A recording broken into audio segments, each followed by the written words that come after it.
sta cantando un picchio rosso maggiore. Non ci sono caimani o anaconda, ma potrebbe essere una sorta di Amazzonia. E invece è il parco regionale di Migliarino San Rossore e Massaciuccoli, alle porte di Pisa. Una bellissima oasi di verde di 24.000 ettari, distesa fra Viareggio e Livorno. Una grande fetta dell'antica Maremma dei tempi di Dante. Qui conservata perfettamente perché prima era una tenuta presidenziale, anzi, nell'antichità era una tenuta di caccia addirittura del re. Poi è diventata un'area protetta della regione toscana.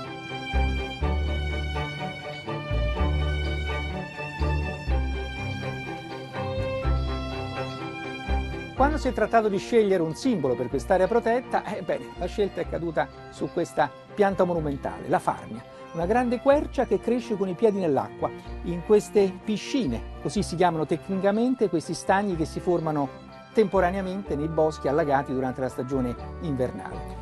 E la farnia è anche il colosso al quale si avvinghia una liana, la periploca. È una pianta antica, una sorta di fossile vivente, addirittura risale al terziario.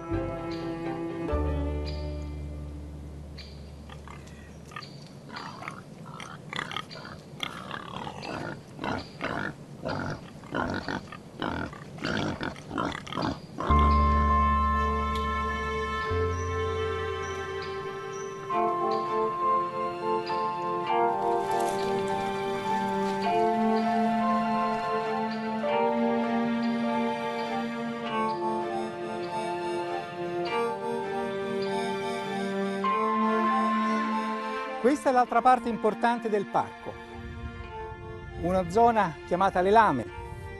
Le lame sono queste zone d'acqua che si formano soprattutto nella stagione invernale in questa valle alluvionale depressa fra l'Arno e il Sirchio.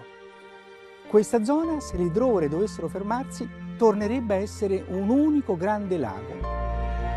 Ma ancora oggi, d'inverno, l'acqua ce n'è tanta. L'acqua che viene dal mare, l'acqua che viene dalla pioggia, l'acqua della falda. Si mescola, cresce la vegetazione e soprattutto tantissimi uccelli acquatici. Grande zona di presenza di migratori, dagli aironi all'albanella reale, quello bianco, l'airone bianco maggiore, il più grande fra gli aironi europei.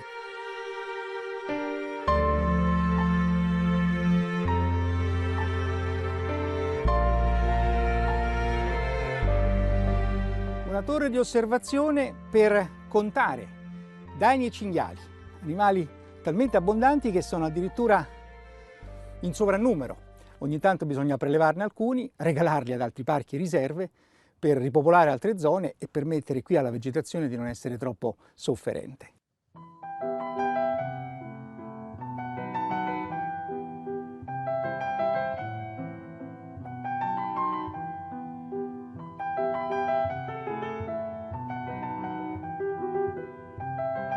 Questa era una grande zona palustre, dove chiaramente c'era anche il flagello della malaria.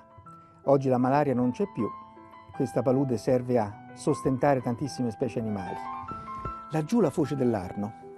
Il mare oggi è calmo e ha accumulato tantissimi tronchi e legni sulla spiaggia e adesso me ne voglio andare a vedere.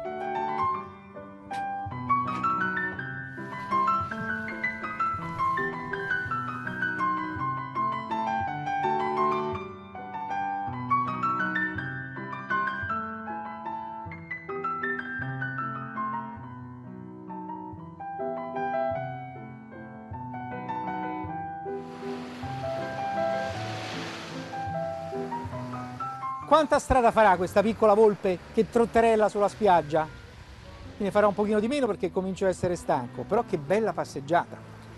Che finisce qui, sulla riva del mare, a 2 passi dalla foce dell'Arno, dove la spiaggia soffre per i mali che caratterizzano gran parte delle coste italiane, soprattutto l'erosione, cioè il mare avanza e piano piano va sempre più dentro. E questi alberi un tempo erano verdi, avevano una bellissima chioma, poi sono morti a causa dell'inquinamento e non fanno più quella funzione di barriera che permetteva al bosco di crescere. Sono i pini del presidente Pertini, perché il presidente quando veniva in vacanza qua diceva lasciateli in piedi questi alberi morti perché possono servire da monito per insegnare agli uomini quanti danni possono fare distruggendo l'ambiente naturale. È vero, perché la devastazione delle coste è colpa degli uomini.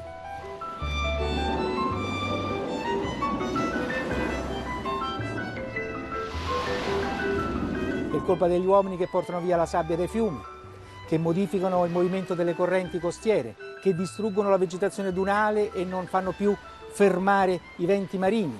Ecco, e quindi anche un tronco portato dalle onde è importante, perché diventa come l'armatura di ferro di una costruzione in calcestruzzo. È un'armatura naturale che blocca la sabbia e permette piano piano alla duna di formarsi e al bosco di crescere.